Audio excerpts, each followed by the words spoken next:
Welkom by Selfsteady Dish. Ek het minsbolle hierin. Ek het net mins gevat met 1 eier, so 'n halwe koppie koekmeel, sout, spice, maak bolletjies en bak dit. In my microwave is rys. Dit het nog 14 minute oor, 'n halwe koppie rys. En nou daar het ek boontjies in. En that's our Sunday dinner. En dan het ek net vir hulle patats gebak, gekook, whatever. So ja, en dit is hoe ek kos maak vandag, goedkoop, maklik. Hierdie gaan nou braai, dan draai ek hulle om en braai hulle aan die ander kant. En voilà. Dan sal ek met die sous in die onderkant net 'n sousie maak, vir hulle 'n bietjie rys, en dit is ons ete op 'n Sondag. Maar ja, dis hoe vandag ek die minsbolletjies maak. Jy kan 'n halwe koppie oudspy gooi, jy kan aardappel in rasper, jy kan 'n wheatbix insit. Maak dit nou maar net hoe jy dit wil maak. Dis nou maar hoe ek dit maak. Sien julle nou weer.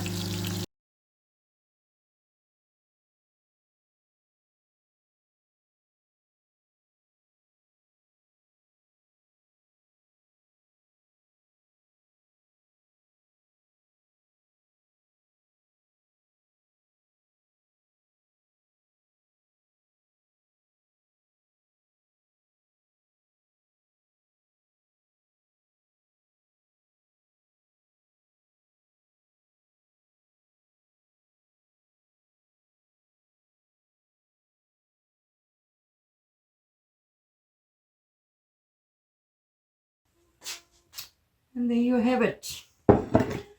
Sondagmiddag sommer gekook vanoggend, en dan gaan ek nou nap as ek klaar is. En dan is daar niks so geduldig so skorrelgoed nie. As ek klaar genap het, dan sal ek die kombuis kom skoonmaak. Ek sal maar terwyl ek nap droom die viertjies kom doen dit vir my. Maar ja, ek is moeg. Ek het nou klaar vir hulle gekook, so die wat vanaand honger is, kan sommer net 'n broodjie gryp.